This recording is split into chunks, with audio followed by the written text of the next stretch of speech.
Serbia has been rocked by recent mass blockades in the streets to challenge changes to the law of expropriation, which would allow the state to take farmlands and other private property to open space for constructing mega projects and extraction, such as the proposed Rio Tinto lithium and jadarite mine in the Jadar Valley. This is building off of earlier ecological protests in 2021 against the building of private mini hydroelectric power plants along rivers in Starija Planina, aka the Balkan mountain range, threatening access to and health of drinking water. These protests in December forced the ruling right neoliberal SNS party to backtrack and modify plans to the expropriation law and public referendum law, and to put an undefined pause on Rio Tinto's mine. For the hour, we speak to Marko about these protests, about the influence of Western NGOs in politics, labor and solidarity organizing with the Anarcho-Syndicalist Initiative, of which he's a member and which is a part of the International Workers' Association, IWA-AIT, as well as challenges faced by leftist anti-authoritarian organizers in former Yugoslavia. Marko also speaks about his experience of the COVID pandemic in Serbia, the politics of anti-lockdown protests, anti-vaxxers, and the far right in general around Serbia, as well as the impact of US-born neo-Nazi Rob Rundo of the Rise Above movement and Media to Rise, who has returned to Serbia despite being deported to Bosnia and has been organizing fight clubs, building international ties and solidarity between various fascistic groups around Belgrade and around the region more generally. Okay, I'm Marko from Anarcho-Syndicalist Initiative IWA section, International Workers Association. I'm from Belgrade, Serbia, and I live here pretty much all my life. And I guess I do want to ask about the Anarcho-Syndicalist Initiative, but first, just because it's universal, how has the pandemic been in Serbia? Have you had vaccines available and accessible? Has the government imposed lockdowns? And is there much in the way of like either right-wing anti-vaccine movement or left-wing social like mutual aid projects to sort of fill in where the health infrastructure hasn't? Okay, so in the beginning of the crisis, of course, our government is a bit similar like Trump. It reacted as something that it's not so serious and things like that. Even we had this doctors who was approaching to this problem very unseriously, let's say. They saw it as something that is not so dangerous and things like that. But when it came, it was pretty much panic, as I guess all over the world was much or less in panic. I think even in our structures or some imaginary free society, we would have same difficulties to handle all this situation. So I think it is a quite challenge situation for whole humanity. Also, it is populist government that likes to be connected with West, but also with East policies. And the only good thing about our government is that we got all vaccines from all over the world, even much more than some other Western countries in Europe. So it happened that at one point, even people from West Europe was coming here to get vaccinated. On the other hand, here people are not they're not used to get vaccinated.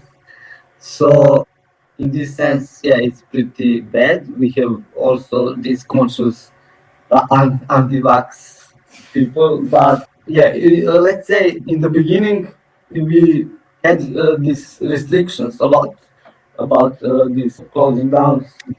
We had emergency, state of emergency and things like that. And yeah, it was pretty tough in one sense because state apparatus could practice all these authoritarian principles in the highest manners and things like that. But on the other hand, it was something that is needed, but it's different when state does it, and it looks pretty bad. So in April, I think, we had first lockdowns, and it lasted till May in 2020. So in June, we already started to open up, and little by little, and then this protest came up with the far right wing people that are anti-vaxxers. But the thing with this is that this just started as an anti-vax protest. Other people used it as a anti-police repression, and a lot of people that are not anti-vaxxers came out to protest against police repression. So we cannot say that it was anti-vax protest. There was just minority in the beginning. So I can say that even at one moment, the leftist groups and anarchist groups took over the protests. A lot of far-right people was defending police and things like that. They wanted to say we are anti-vaccine, but don't attack our police. And some para-police forces and fascist forces was trying to make a like group that is protecting police and things like that. But at one moment, some far-right groups and anarchist groups started to throw things on police, and everybody accepted this, and they was defeated in a way.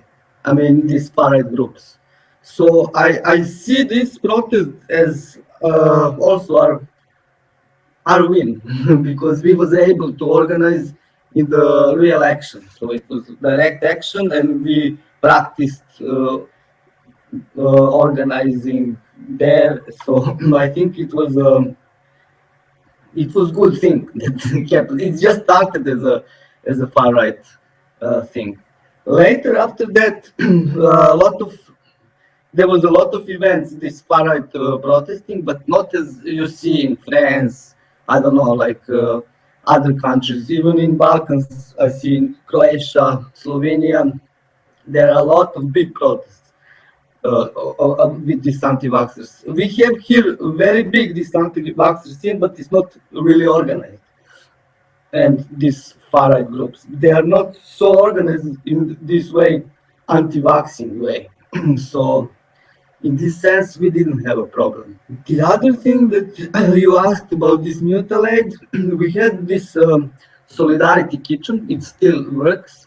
So it is leftist initiative that was made for people who are like homeless and in need for food, things like that. So during pandemic, these groups organized mutual aid actions, bringing the food to elder people who couldn't go out and things like that. And that was during whole pandemic, even with the lockdowns, those people was pretty busy with this, and they're still active in different different struggles, but all of them are connected either with this like minority groups, elders, and even the last one was with some workers that was playing long. I don't know if you heard of it. It is it was kind of big scandal here that government accepted this Chinese policy that made this big company that is making tires for cars, and they have Vietnamese workers there, but in very bad working conditions. In terms that even some of them are like in forced labor. Some of them are like convicts that they brought them there to work as a forced labor. So this Solidarity Kitchen also contribute to this struggle against repression of these people. So to clarify that, is it that there were people that got certain visas, they were from Vietnam, they got certain visas that allowed them to work for this company on Serbian soil in a sort of free trade, in scare quotes, compound? So it's basically like an off-site Chinese manufactory that employs imprisoned Vietnamese people in Serbia? Yeah, but those visas are not actually working visas. They're just visas to go to travel. Like you need, if you're from Vietnam, you need visa to stay in Serbia. I think it is not even visa. They took their passports. They didn't have even visas. So they took their passports so they cannot go home or somewhere. So yeah, the company took their passports. So it was it was a big scandal. The government didn't react at all. It was pretending that this is normal and things like that. If you could send that name of the company in the notes, then we can make sure to include some show notes with this about that. Yeah, that's terrible. That must be so scary for those people. Like even if you get out of that place, then unless you happen to speak Serbo-Croatian or maybe English or German, like some other language that's like in the region, generally economic language, like where do you go? Yeah. But so yeah, let's talk a little bit more about the labor organizing work that you've been doing there. You mentioned that you were involved in the anarcho-syndicalist initiative in Serbia. Can you talk about the work that you all do and what are some of the campaigns going on? And we've had guests in the past who have affiliated with other networks, like folks that are affiliated with Anarchismo or the Federation of Anarchist Internationals. But I've never talked to someone from the IWA-AIT. Could you tell more about that as well? It's a big question. Apologies. Okay, so with ASI, IWA-AIT member organization, I recently joined, but I was participating in actions from a long time. So a lot of people from there was my friends from the past. ASI gained full membership, I think, in 2004, but it was originally established in 99 or 2000, I'm not sure. So ASI was very active as an anarcho-syndicalist movement in relation to the workers' problems and things like this, but also it was active in university blockades, which is one of the things that is actually the pretty, not whole, but I can say maybe 80% of the leftist scene in Serbia originated from these students' blockades. It was like 3 students' blockades, which SE introduced direct democracy principles in these blockades. And yeah, in this sense, ASI was very important for that. So yes. Also, I was involved with some ASI members and some other people in some, how to say, political also scandal before I was a member. He was arrested. It was a solidarity event for arrested guy from Greece, Doris Iliopoulos. He was arrested for uprising Greece when this guy Alexis was killed. So yeah, we got arrested for international terrorism and we got charged. They was trying to charge us for 15 years or something in prison, but these all charges failed. They accused us for attacking Greek embassy, but it was politically instrumentalized action. They didn't have any proof that we did it.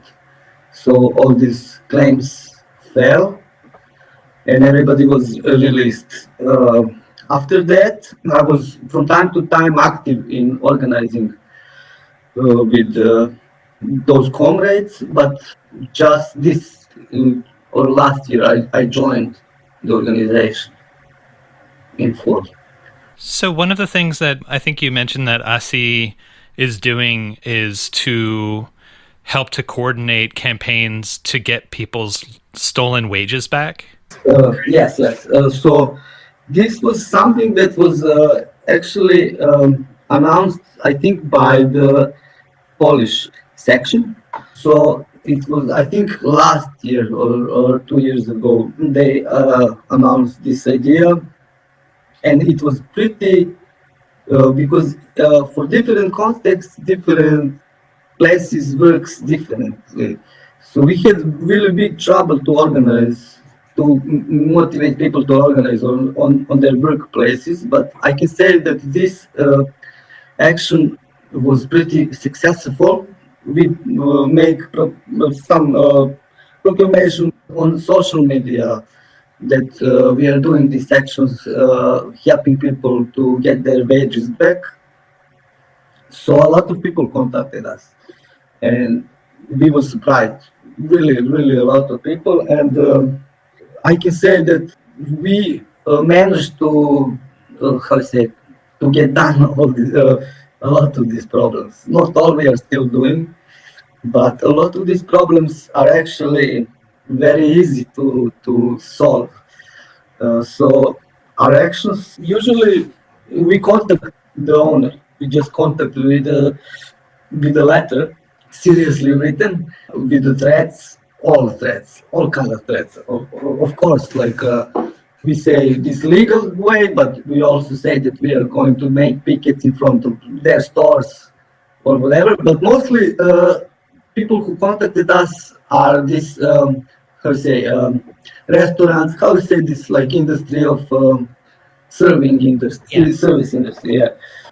Yeah, a lot of those people also contacted us, and these problems are very easy to solve. So yeah, it looked funny how people who are like these owners tried to avoid always. They didn't answer and things like that. And at the end, no, we was answering. We wanted to really to pay this worker, but she went away. She didn't call us, blah blah, and things like that. But we have all recordings, and we are always coming when they admit at the end, and when they say they want to pay back. We always come to this working place with the workers, so they cannot manipulate with the worker, and we see that they are ready to do that, even if they are like they agree that they will pay back the salary. They are ready to avoid it, So each time we had success. And this success is mainly because we have these threats that we are going to do the pickets in front of their stores. In the past, ASSI did this picket, and also it was successful. Before this last event that Polish Comrades announced, so we are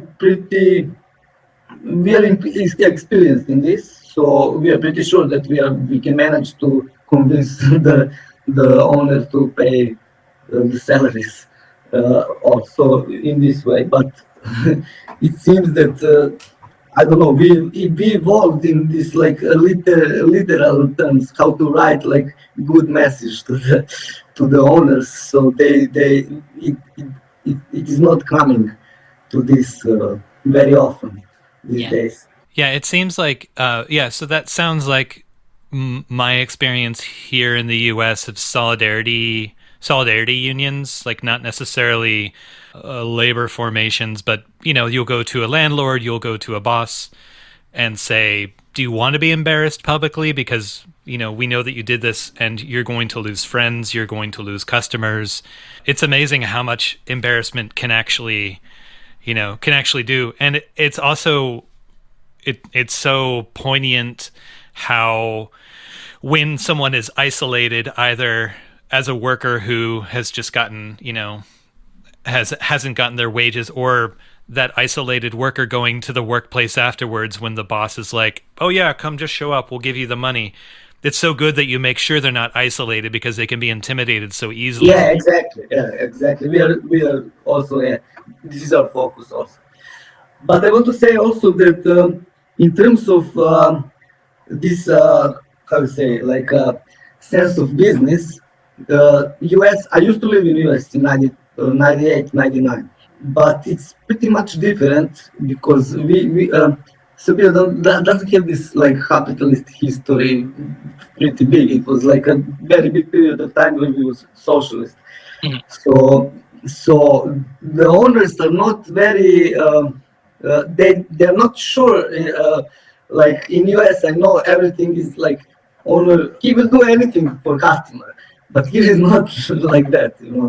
So in these terms, I think US has much bigger potential in these struggles because I think it's easier to convince owner.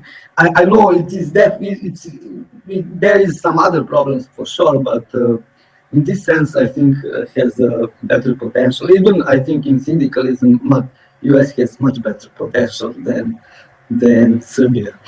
I hope that people in the audience in the US hear that. I also in Chicago there is one section who is about to be accepted by IWA, so I hope that will be soon. Is that the IWW? No. Not association, just some section group. Oh, cool. IWW is like a whole association, but this is like a group that is going to be full member of the IWA. This is some rumors, so yeah, I hope that it will happen soon. That's cool. Yeah. So in November and December of 2021, we've seen tens of thousands of people taking the streets to block traffic in cities across Serbia. Can you talk about the ecological uprising, what's inspiring it, who's participating, and sort of like what the limits are and what's happening now? Okay, so with this ecological uprising, in the beginning there was a numbers of cases that are like problematic. For example, these river dams, like small dams and things like that, they're like destroying like all these rivers, small rivers and things like that. And the first initiatives was established on those struggles. And then later, some different mining companies came up.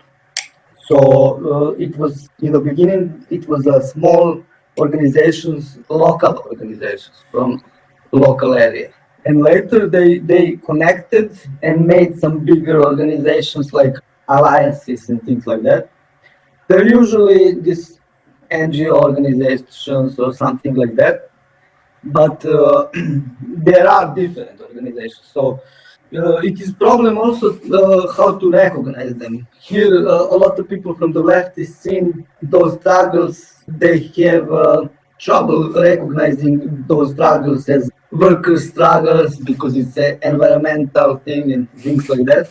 But also, the problem with this last struggle was actually the struggle who actually wanted to introduce neoliberal capitalism because the government was about to announce this new law for appropriation of private property, which is not abolishing of private property, but appropriation by state, which was going to be given by the bigger private companies. So some small farms and things like that, they wanted to appropriate from people so they can give that to the mining companies. So in this sense, I think these struggles, we can say that are like really anti-capitalist struggles because these struggles was against this law. Of course, a lot of people was organizing because of environment and things. But I think as an anarchist that we should recognize those struggles and be in solidarity with those people because they're also anti-capitalist struggles. To step back a little bit, the hydroelectric dams that were being proposed on some of the rivers would have flooded people's farmlands, would have damaged the water tables, would have forced like villages to move probably. What was that power production for? Was that for domestic use or was that for export to another country? That was like a small private companies that are making these like small river dams that are like destroying the whole water infrastructure in terms of drinking water, but also the whole this like biodiversity, animal and plants and things like that.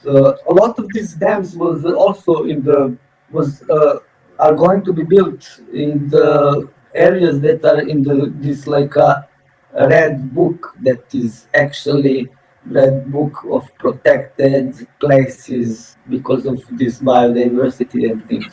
But because corruption is very big, this is like nothing for them. They never talk. I mean, government never mentions this. Yeah. So, yeah. I guess, and the other question that I had, so you may not know this, but in the US we have a thing called eminent domain where the government comes in and appropriates people's private property. It gives them, or the apartment building where people live, gives them a fair payment, quote unquote, and then gives it over for development of another capitalist project. That sounds kind of like what? Yeah. This is kind of like this.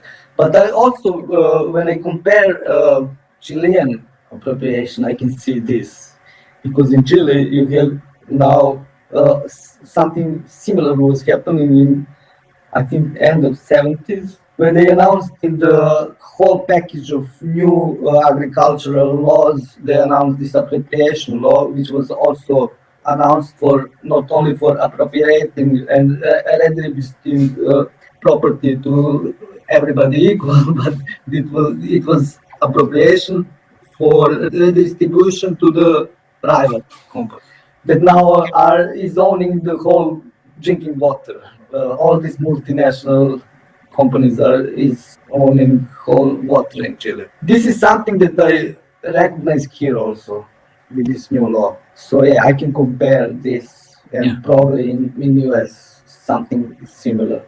Yeah, so you were saying there was a resistance from a lot of local farmers. There were, okay, so the microdams and then to the wider law of expropriation. So that was coming on the books. Can you talk about some of the mining initiatives, I guess, that have been especially bringing a bunch of people into the streets because of the pollution that would be coming alongside of them? Yeah, but this last one was about Rio Tinto. Is about it's one of the biggest. I think it's like a third in the world or something. One of the three biggest companies in the world, owned by Australian and I don't know what other. Canada, I think. Canada, maybe, yes. So they have like a history of making mess in a lot of countries. Of course, probably somewhere they didn't make mess, but at the end, those are the ones who get profit, not the people. But even some Western countries like France and I don't know, they didn't allow them to mine, and here government allows those companies to mine because it sees opportunities in sense of different. Not only it is not only opportunities in the sense that we are going to make maybe some money of it and blah blah, but whole infrastructure. They invest in whole infrastructures, like they are building roads. They paid for like big roads in advance. They didn't even get permits to build all this mine and things like that, but they already invested in these building roads and things like that. So I think government also sees opportunities in this sense. But yes, so yeah, this last struggle was there was a lot of people bothered by it. So a lot of people came out and they were threatening to the government that people would block the streets. Of course, government didn't bother. They was even laughing at them. They was even saying, "This is minority of some people," blah blah blah. But when they blocked the streets, governments changed the idea. So they understood. The problem with our government is that they are like target people who are voting for them are usually those working class, and they saw a lot of working class people who was out on the protests. So they changed. They had to change the policy. So they stopped the law, but they didn't put it totally down. They stopped the law, and probably they will continue with this. But right now is something that is happening. I don't know in which direction it will go. there was an housing plan for a reurbanization of this area. There was about to build this mining industry, but just yesterday or day before yesterday, they put down this plan of reurbanization and blah blah. So we have to see it still. But I also want to say that pretty much a lot of leftist people, in some, I don't know why, but in some sense, they are not aware about the importance of this struggle. And a lot of leftist people see it as middle class struggle and blah, blah, blah. And this is like symptom of the 90s, because in 90s there was we got betrayed by the new government, let's say, with the overthrow of Slobodan Milosevic. Everybody was like expecting something will happen when we overthrow socialist, populist, blah blah blah. But actually, these liberal people came and they privatized everything and things like that. So there is a lot of this fear in the leftist scene that NGO organizations instrumentalized by Western countries are taking again over the narrative with these environmentalist ideas, green ideas, because here in Europe there is a lot of these green parties, German Green Party that has their affiliations here also. I even know some people in some organizations that are like running for the campaign, and they are like directly affiliated with the German Green Party. They claim they are left also, but German Green Party was in coalition with different far right groups and things like that. So in this sense, there is a lot of fear that these people will be the working people or other people who came out. They will be instrumentalized for the parties again and things like that. But in the reality, it's not like that, because couple of times even those people, some of those people who are like members of these parties, and some leaders of the parties showed up in those protests and they was like yelled out. So I cannot say that this makes sense what some people think. I don't know how much that theory that the Western, like, EU liberal establishment is trying to control is a product of the ruling party, the SNS, right? The Serbian Progressive Party. Aren't they also saying that the protests are a product of Yes, this is like, but this is the thing, like there is, those two narratives are comparable, like some of the leftist people's, their view is almost same as ruling party view, so in this sense, yeah, it's problematic. But I think also that even if there is some narrative like that, even if it's true that some green parties or some Western establishment want to use this, blah blah blah, we shouldn't recognize that as their struggle. It is our struggle, and we should fight and take it, not to passivize ourselves with these ideas.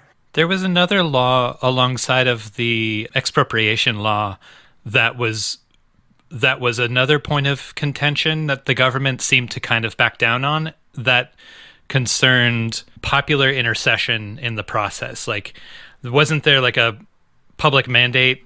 Yeah, go ahead. Yeah, that was a referendum, it's called. Okay, yeah. Okay, so problem with this law of referendum is there is no limit of how when this referendum is legal and when it's not. So like if there is only 100 people, they can make a referendum, but the referendum, it doesn't matter if other people are boycotting the referendum, and that is the problem. This law of referendum. But I think that was not the biggest problem. The biggest problem is this idea to make this appropriation law. I think this is like introduction to the new neoliberal economy in Serbia. Yeah, again, tens of thousands of people in the streets. The government laughed and said this isn't going to happen. But in fact, Belgrade and tons of other places were shut down for hours at a time. It seems like quite a victory for the like pushing back the expropriation law, and maybe, but is Rio Tinto still kind of hovering as an option for? So to make it clear, the blocking of the streets was only 2 weeks. So like on the Sunday, I don't know if it was Saturday also, but it was Sunday, Saturday, and next week. This week, last week, Saturday, Sunday. So yeah, it was not whole 2 months, but before that there was different struggles in the streets, not riots, but protests and things like that. But yes, at the end, the government saw it as a danger because they saw their target groups are involved also in this protest. Not only as they thought, like this Western liberal citizens, blah blah blah, but they are also like working class, and they have like this linguistics of the working class when they are like. Talking to the people and things like that. So they saw it as a danger because elections are coming in April. So they stopped it immediately. Immediately they stopped it. So, but there is still potential that something will came up. So people are not stopping with this trial. Some organizations stopped, but still a lot of people are protesting. So yeah, we will see what will happen at the end. Fingers crossed. Could you talk a bit about the work of resisting the far right in Serbia? What sorts of formations are around, and what sort of problems do they make? Okay, so we have a couple of groups that are pretty problematic. We have a lot of these small groups that are not, they don't have like big political danger, but they are still dangerous in terms of getting people, how to say, like they are like gathering a lot of youths and things like that.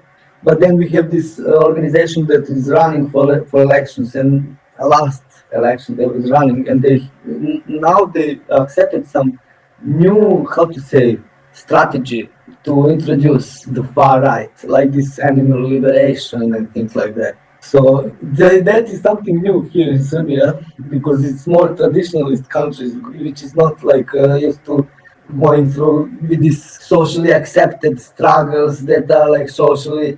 But now these far right groups introduce these ideas, and it's pretty. Yeah, we can say some Western ideas because I saw it on the West, but here before I never saw it. So yeah, this one of the dangerous group is this group Leviathan, which is animal protection group, and also like far right Nazi group that has even a lot of opportunities to go on state media.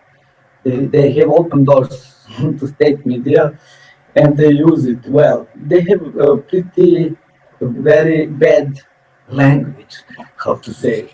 They have like this mafia style of talking.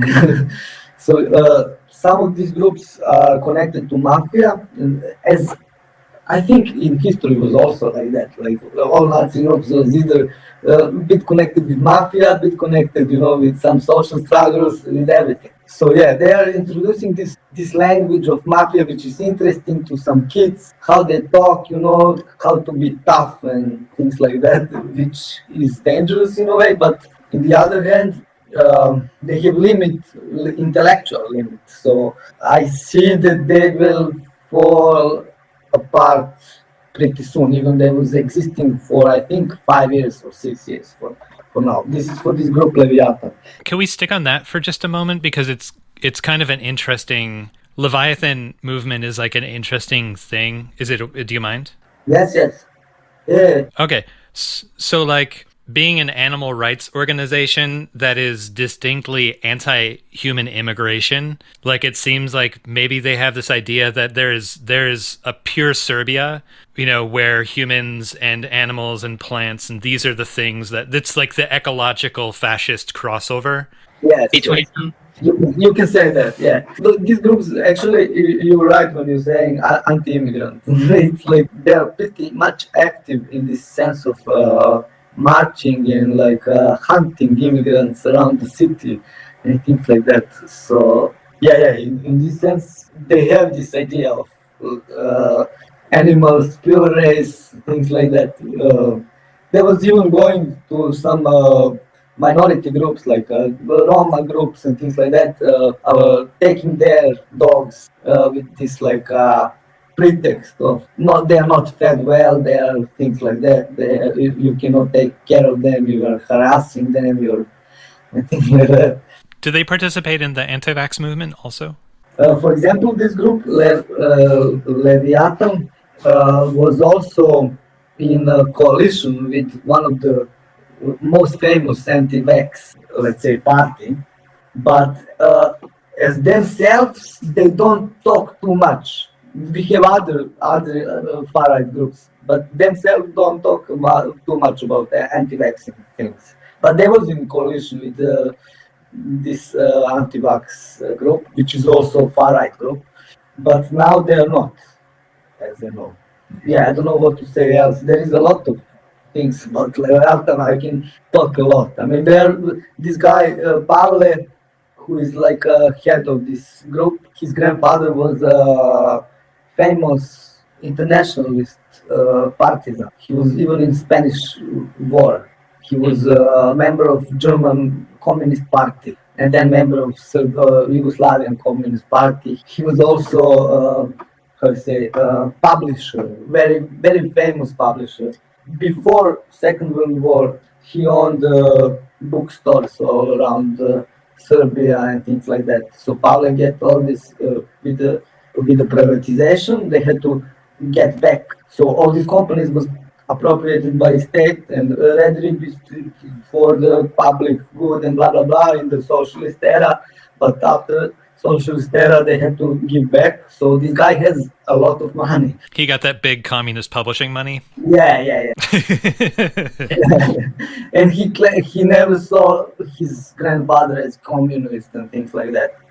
He has like a very strong stance against communism. But the other thing is like also his family is very famous Jewish family. And he's also a Jewish guy who claimed that he's not Jewish. He was, baptized in Orthodox Church, and he changed the beliefs and blah blah blah. So yeah, this is like something also like maybe psychological, which all Nazi people have in common. Yeah. So yeah. The Final Straw is a proud member of the Channel Zero network of anarchist podcasts, and here's a jingle from another member of CZN. People need ordering principles. 12 Rules for What is a podcast about fascism and the far right from the perspective of the left. It's obviously great stuff, but don't take our word for it. Here is a word from our sponsor. I'm Jordan Peterson. Now that I have been injected with the anti-fascist super soldier serum, I renounce all my rubbish beliefs about hierarchies and the distribution of sex and dedicate my life, my soul, to the 12 Rules for What podcast. So that's 12 Rules for What? A podcast about the far right. Get it anywhere you get your podcasts. 12 Rules.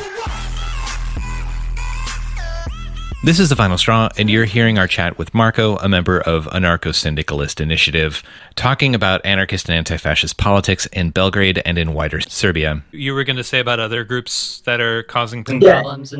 Yeah, there is this group also called Kormilo.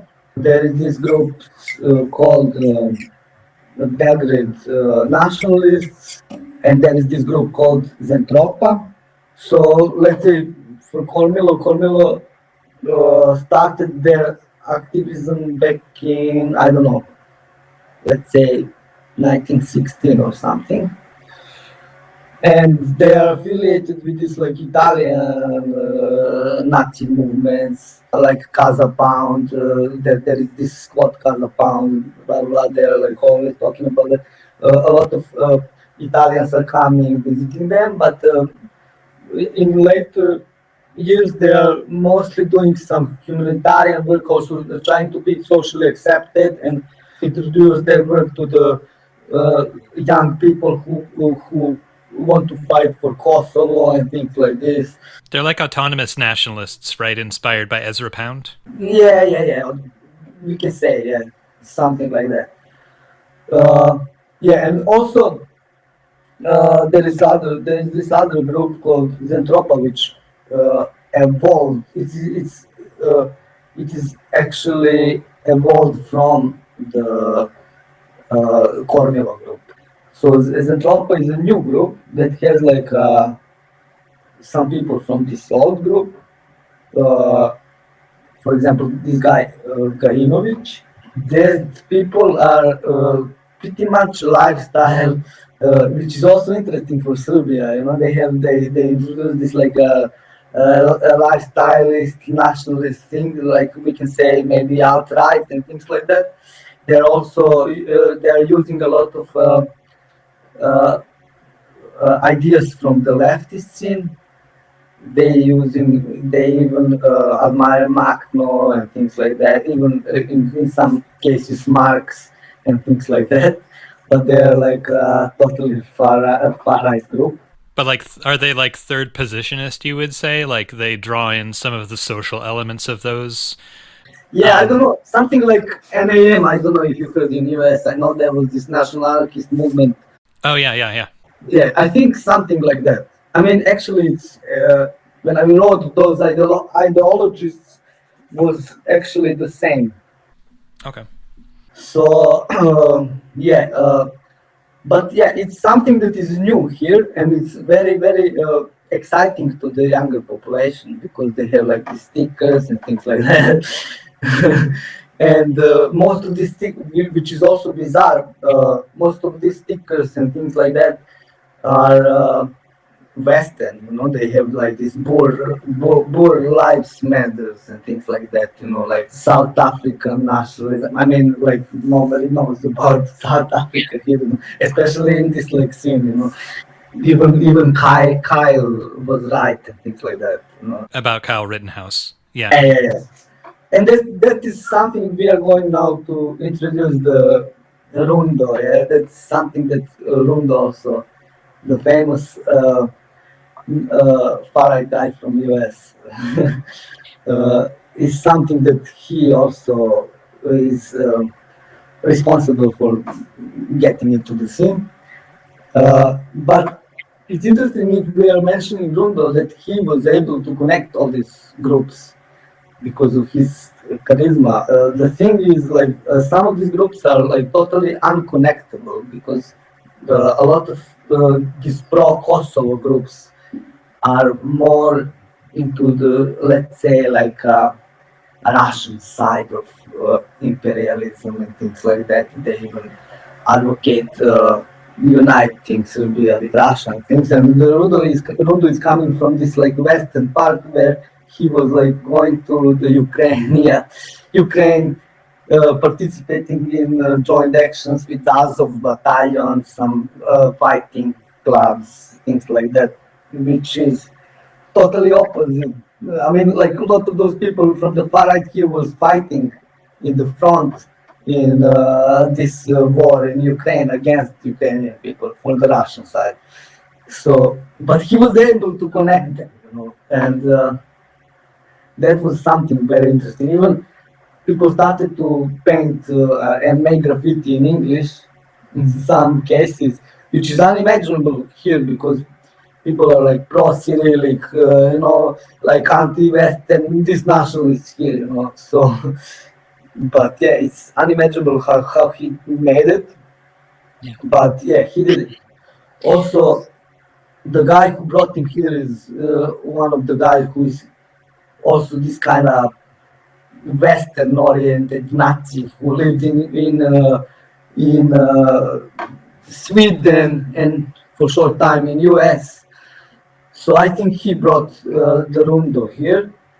They have these clothing companies, both of them.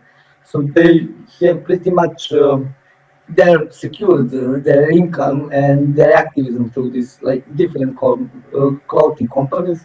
But not only that, they introduced this anti-Antifa slogans and things like that. Not only to these like right-wing groups, but now they are accepted even in some like football fan groups. In like we have like two biggest football fan groups in Serbia, which is Partizan and Red Star.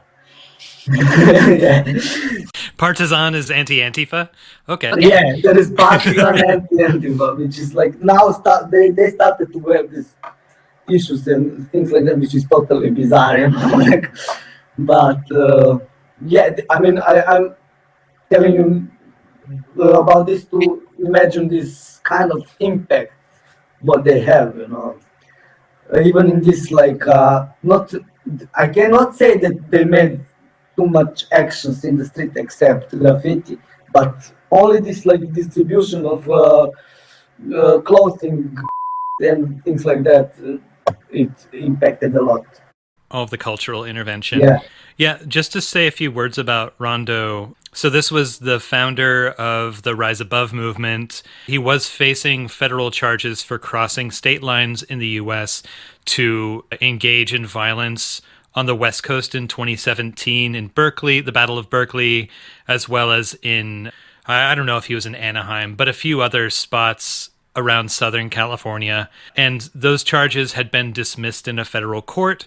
But in the meantime, he went into international exile, and someone from Bellingcat think tank had been able to track him down to Belgrade and get him deported to Bosnia last year, or beginning of this year, right?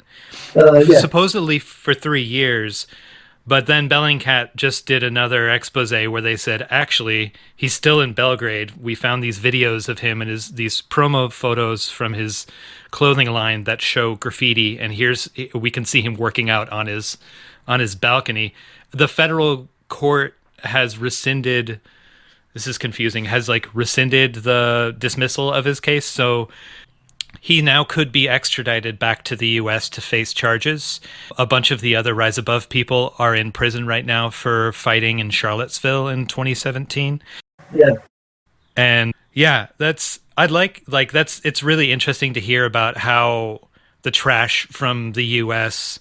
got brought to Serbia and is polluting the scene in Serbia, but also like in networking the far right in these ways. Also the Patriot Front group that just did a march in Washington, D.C., and then I guess got attacked or something. One thing that Rob Rondo does is runs Media to Rise, is his media company, and they were there videographing the march. They do video for far-right groups like Patriot Front. So there's this really clear international connection. Thank you for letting me...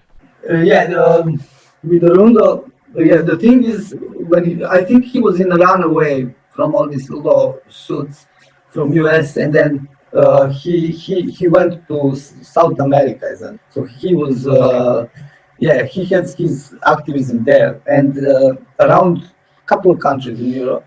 I'm not sure for the names of the countries, but I'm sure for the Ukraine and I think Bulgaria, which is something that is like contradicts the narrative here, but when he came, we didn't know when he came up here. We didn't know for I think maybe 8 months. 8 months later, we found out that this guy is here. Actually, there was like some funny graffiti which we saw about how is it called? This like 3 guys arrested, and he made graffiti put with their faces. They're like some Nazi group from US. I forgot the... The mural that Marco's mentioning is of 3 members of Rondo's group, Rise Above movement, who are in prison for racist violence in Charlottesville, Virginia, on August 11th and 12th of 2017. Yeah, I guess them. But there was like he made some graffiti with their faces, and then we found out. I have a lot of friends also from US that are living here. So they got me some info. This is strange. Maybe we should check out. But they put this Will for Rise website under the graffiti. So we checked out and we saw something strange. And then we saw him, which we wasn't sure who was that. But in the end, we saw at one moment some American anti-Antifa graffiti. So yeah, at one moment that Antifa group from Berlin destroyed that graffiti, and tomorrow he repaired it and recorded himself during the day how his stuff blah blah blah kids. And I guess this is something like a very important for American far-right groups to show that they can do graffitis, because graffitis here are not forbidden like in US. Not there is not this strong law. You can get some minor offense for that and blah blah blah. So I think he was like wanted to like show his toughness. Yeah, I'm doing this, and some kids are playing football nearby, and we are all blah blah blah. Which is to me, he seems like totally no show-off guy. I cannot talk explicitly what we all know here about his movements and blah blah blah, but he's very very funny guy, and I think. Actually, even if he's here now, I don't think he can be active anymore. He has to be passivized because of the law and blah blah blah.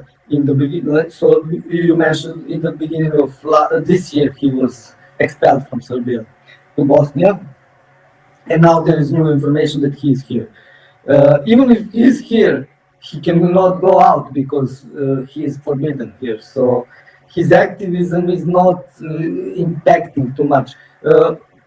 I'm following all these like Nazi groups, blah blah blah, that are active in Serbia. He's not active.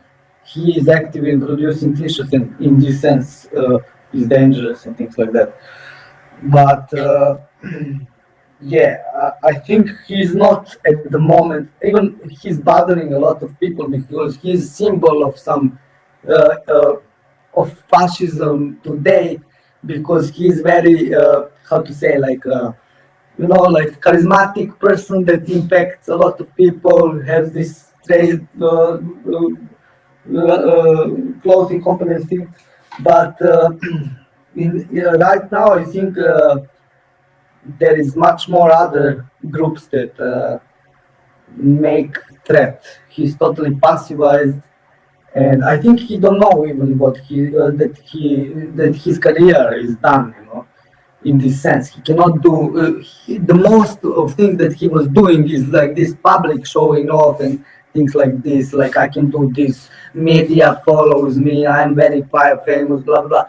Of course you can do this for one period of time, but then you have to be really underground, if you're going to do this kind of activism. And this is like something that is going to be, I think, from now on. But let's see. I cannot predict.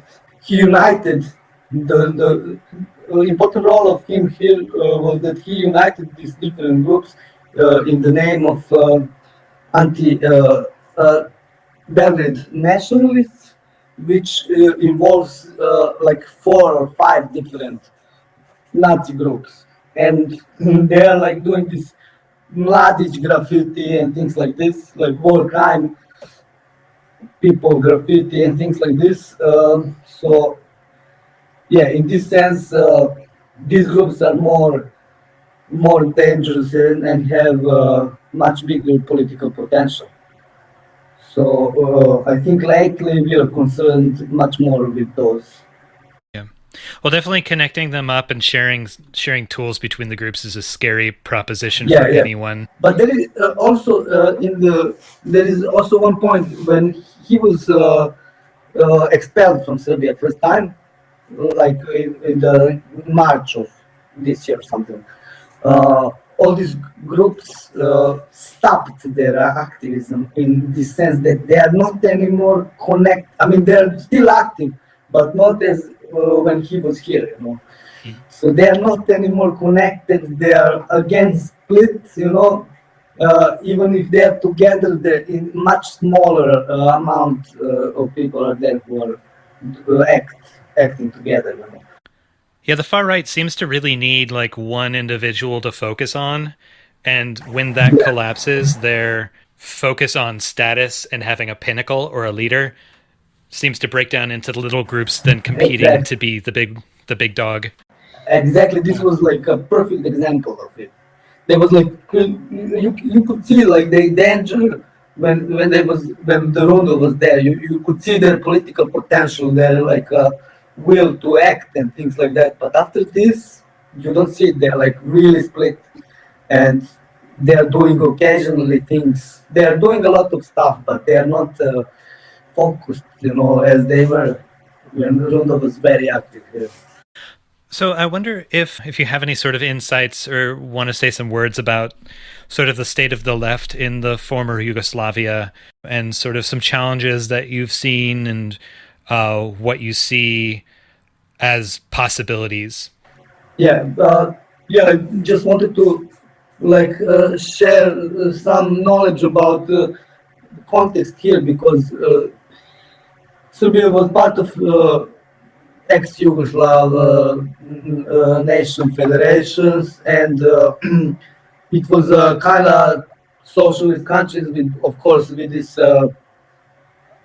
authoritarian kind of leader in one sense, but also at that period of time, it was, you can recognize that even it was an authoritarian state, the sense of unity and like nationalism, there was no nationalism at that time, you know, you couldn't be nationalist, which is like a big thing today, to imagine that you don't have like nationalism. Also, like in terms of some kind of equality and equity, it was a pretty high standard in these terms.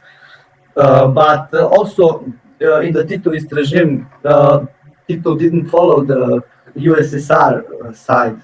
He split and he wanted to make his own socialist country, which is based on, he didn't believe really in real communist idea in those area in Serbia and Balkans, because people are not so educated and they believe it's easier for people to believe to the like some imaginary, how say, personality icon than to be organized as themselves in the like communist principles. So he understood this, and and he made it all his own way. But the problem is he couldn't do it alone. So U.S. government also supported him. So in this sense, this country was a mixture of it was also like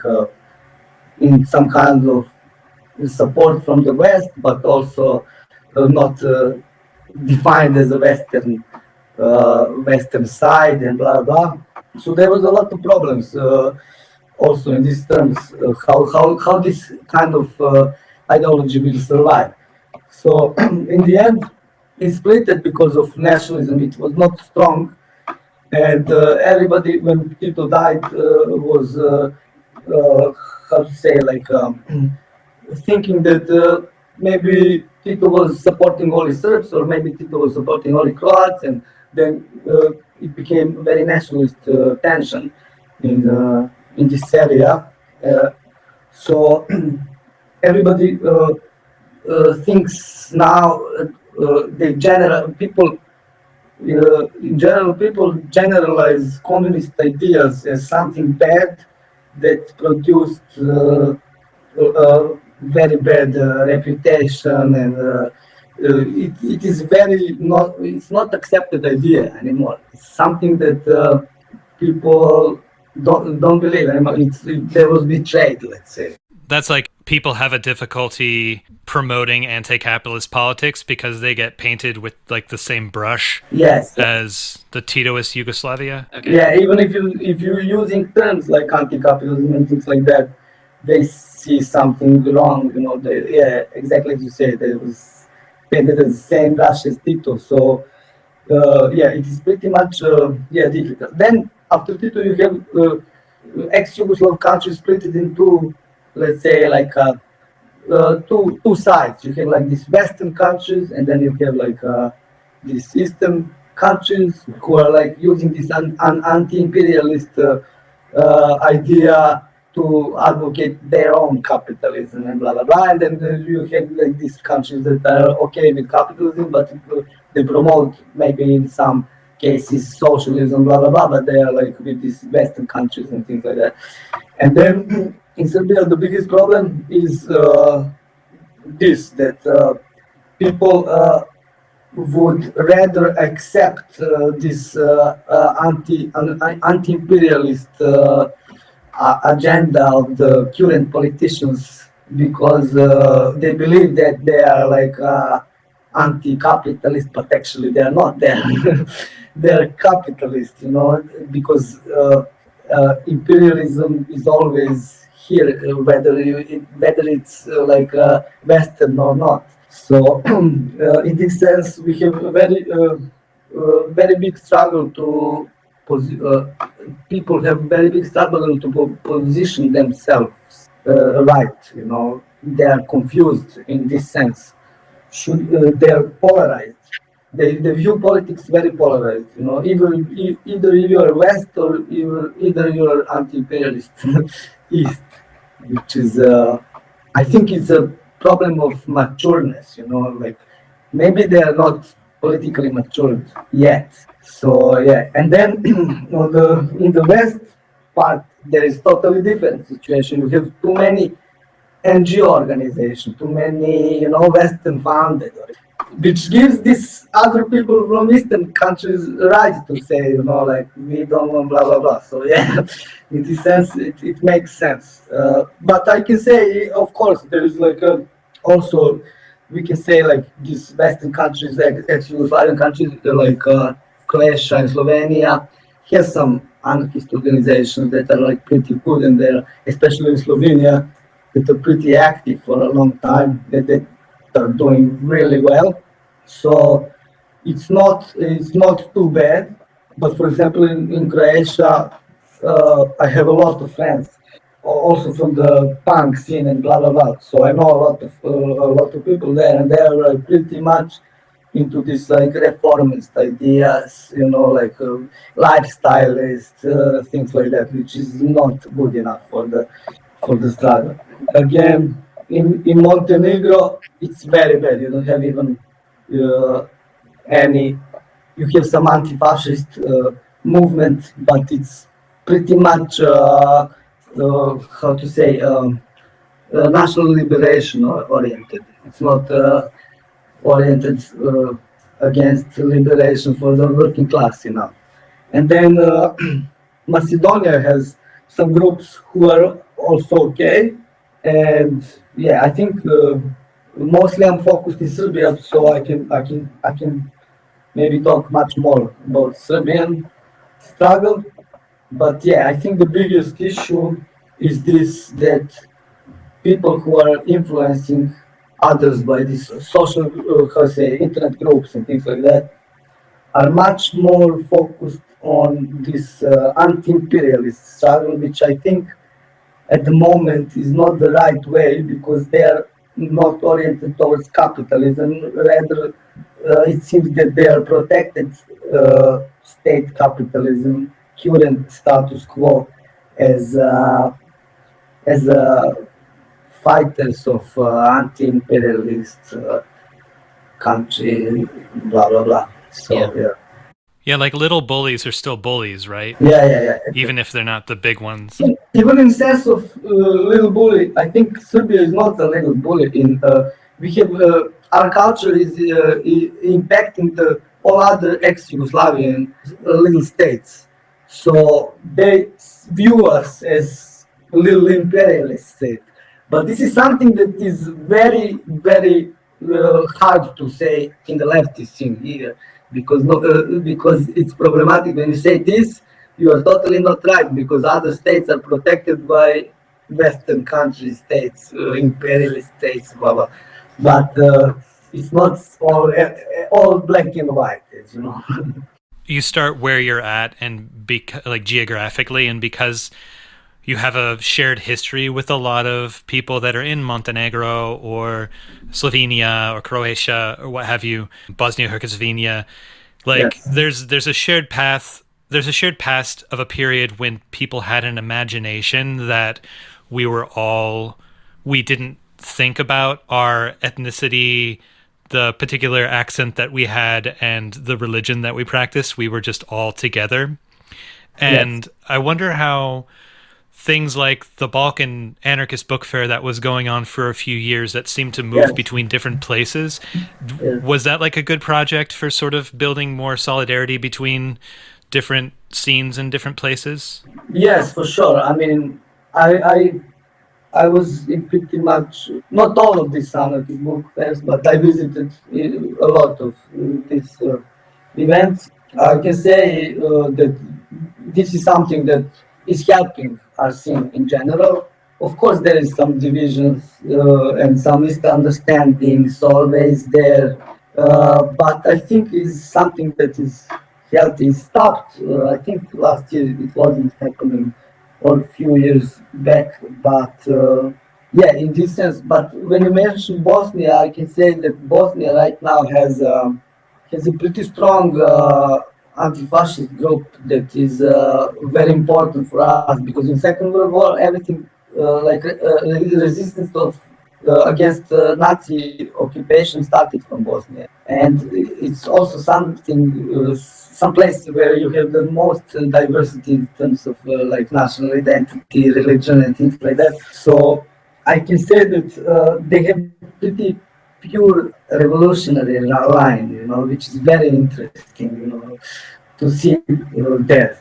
Also, they're very wounded by these wars and things like that. So in terms of building some strong movement, they don't have too much, how I say, like financial support, and but somehow there is probably something that we can learn from them, because I see that they are rising up from nothing there, and I think there is a big future in Bosnia. We will see.